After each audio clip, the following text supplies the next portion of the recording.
Today I need you to embrace what comes hard. Today I need you to accept the challenge. Today I need you to fall in love with the process. There will be plenty of opportunities to get discouraged, to lose your passion and think that it's not meant to be. But if you're going to reach your destiny, you have to have a made-up mind.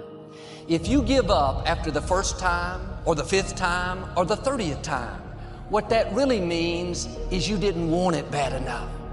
There should be something you're believing for that you are relentless.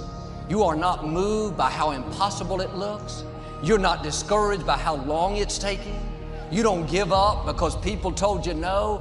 Your attitude is, if I have to believe my whole life, I am not going to stop believing. I am not going to take no for an answer. I'm not going to settle for mediocrity. I'm going to keep pursuing what was in my heart.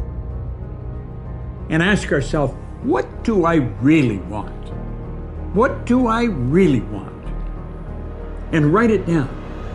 Writing causes thinking. Thinking creates an image. And you get these images going, you're building a vision in your mind. It's the visionaries that's changed the world. Think of that. But what keeps that competitive edge, what keeps you on top, is the ability to think and prepare mentally over and over and over again. The body has limitations, the mind does not. We focus so much on what goes on from the neck down that we forget it all starts from here. Everything starts from here. If you're not mentally ready, you're never really physically prepared. And that's where the preparation starts. What would your life be like as you look toward the future if you decided, I'm not going to allow my fears to stop me? And I'm saying to you, whatever you gotta do it, because if you don't, life is gonna whoop you until you surrender. So when you're young and you make mistakes, don't let them eat you up. Because everybody that done made it, done made them. You got to fail in order to win. Hey, look, man, to understand how to hit the game winning shot, you got to miss the game winning shot.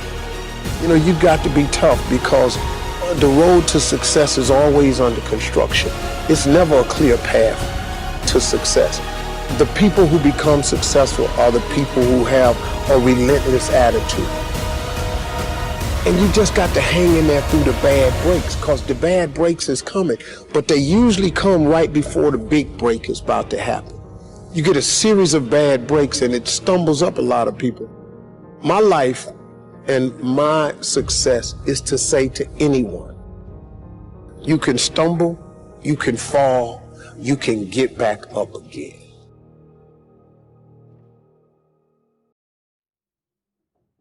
No matter what you face, no matter how bad it is going to be, when there is a challenge, and by a challenge I mean anything in life, any challenge, anything that you're facing, the only way to overcome the challenges that you face is to start walking. Take that step every day, no matter what you are facing. Get up and start walking. I have the ability to see the end before the beginning even begins. And what that means is I know that to get to the very end, I can see it right now. So before I went to Buds and I was losing all this weight and shit, I saw myself walking across the stage at 191 pounds. That's what I had to get to get into the door. I saw myself 6 months, a year later, whatever it's gonna take me to do it. I saw myself walking across that stage, getting that certificate of graduation from Buds. And I was able to be there at 300 pounds. And that feeling that I was nowhere near that feeling, I was able to put myself there 1,000,000 times every day. And that feeling of like, my God, that is gonna feel amazing. That's what made me suffer. That's what allowed the pain to be real and say, this is worth it. I want to feel for this next 18 months. It took me 18 months to finally become a Navy SEAL, to finally, just get through buds. 18 months, it's 6 months. It took me 18. That's what woke me up every morning was, I'm gonna put myself through this much pain and suffering for a few seconds. That's all it is. A few seconds of joy. And it's so worth it, man. That's what people don't get. So I'm able to put myself at the finish line, even though I have no finish line, but at the finish line of an event before I even start to say, how are you gonna feel at the end of this? Visualizing is my biggest tool of life. That's why I've been able to put myself in cold water, put myself in a 100-mile race millions of times before I've done it. And I'm able to go through the race and see how I'm gonna feel at mile 50. Almost to the exact feeling. Right, so when it comes up, it's no surprise. It's no surprise. I've already done this a million times. I recommended the last time I was here, the little book, Richest Man in Babylon, and I said, I've lectured now to over 3 million people. Guess how many have actually gone and got this little book? Answer, very few. My best guess is 10%. Such an easy thing to do. This little book, number one, is easy to find. Number two, it's easy to buy. The most you can pay for it, $6, $7, $8. You can borrow that from your kids. But if it's easy to find and easy to buy, and if it's easy to read, why wouldn't everybody go get it? We don't know. I don't know. Nobody knows. Here's how profound it is. Some do and some don't. Now here's the numbers. About 10% do. We don't know the mystery of that. And I'm telling you, 10 years from now, those numbers will still be the same. The numbers don't change. Only the faces change. I used to belong to the 90% who couldn't be bothered even if it was easy. How many people have a library card? Answer, 3%. 97% couldn't be bothered. Guy specializes in happy hour, but he doesn't have a card. And now readily and quickly blames the government and blames his company and blames the pay scale. Here's my advice to you today. Walk away from the 97%. Don't talk like they talk. Don't go where they go. Don't act like they act. Don't specialize in what they specialize in. Throw away the blame list they cling to. You got to be consciously conscious today because your environment can hypnotize, mesmerize, and paralyze you. The other thing is, take full responsibility for your life. Oscar Wilde once said, responsibility is what we expect from somebody else. This is very true. Most people dread accepting responsibility. That's just a fact of life, and we can see it in operation every day. We can see ourselves getting hot under the collar when the dentist keeps us waiting, and we're sitting there reading old magazines when our appointment was 30 minutes ago. And we don't stop to think that we forgot to mail in this month's mortgage payment. We can see ourselves growing angrier and angrier because a business contact is supposed to call at noon, and here it is almost 2 o'clock, and the phone still refuses to ring. But we don't stop to think about the calls we ourselves have forgotten to return while we've been so busy fuming. We can see ourselves writing an angry letter to the airline because a flight was delayed, but we don't write an angry letter to ourselves when we're late for something, even though that might not be a bad idea at all. Yes, we can see avoidance of responsibility all the time in both our personal and professional lives. And here's something else we can see just as often. We can see that most people aren't as successful as they wish they were. Do you see there's a connection between these two very common phenomena? I certainly do, and by the end of this session, I hope you'll agree with me.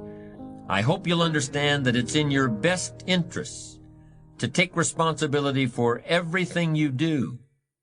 But that's only the beginning. I'm also going to suggest that many times it's even best to accept responsibility for the mistakes of others, especially when you're in a managerial or leadership role. I can hear you saying, what? Accept responsibility for someone else's mess-ups?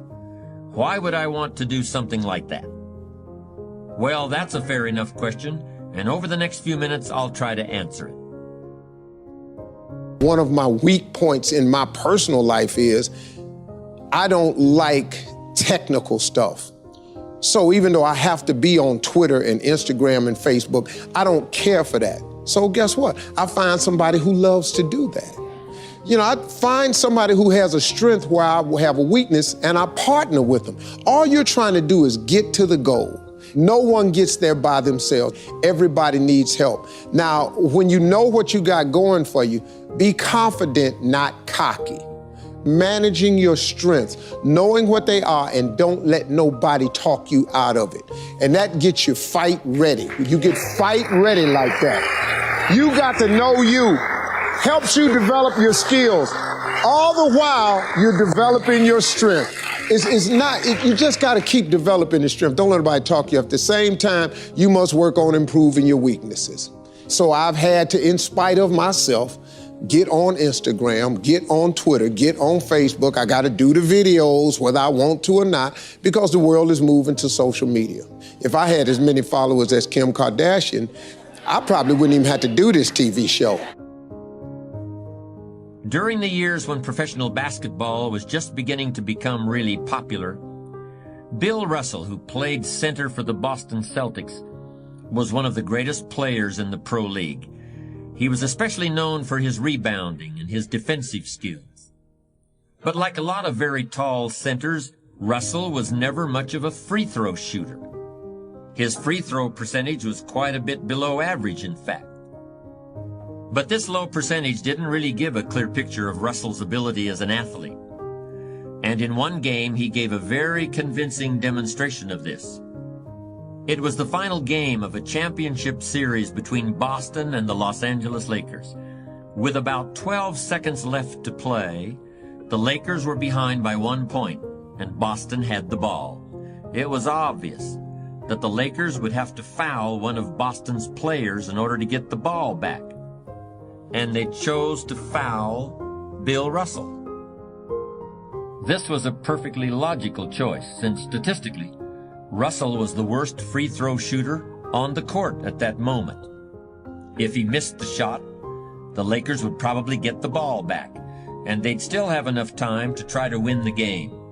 But if Russell made his first free throw, the Lakers' chances would be seriously diminished, and if he made both shots, the game would essentially be over.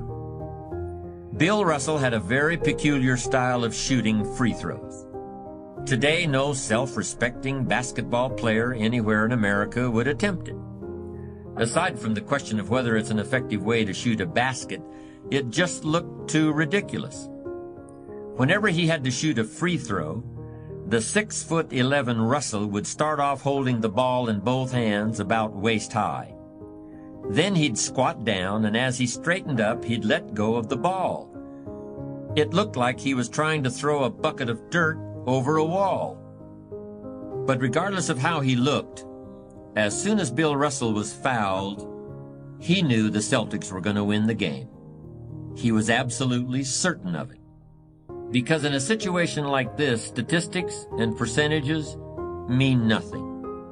There was a much more important factor at work. Something that no one has found a way to express in numbers and decimal points. Simply put, Bill Russell was a player who wanted to take responsibility for the success or failure of his team. He wanted the weight on his shoulders in a situation like this. No possibility for excuses, no possibility of blaming anyone else if the game was lost, no second guessing. Bill Russell wanted the ball in his own hands and nobody else's. And like magic, even if he'd missed every free throw he'd ever shot in his life before this, he knew he was going to make this one. And that is exactly what happened. That is what virtually always happens when a man or woman accepts responsibility eagerly and with confidence.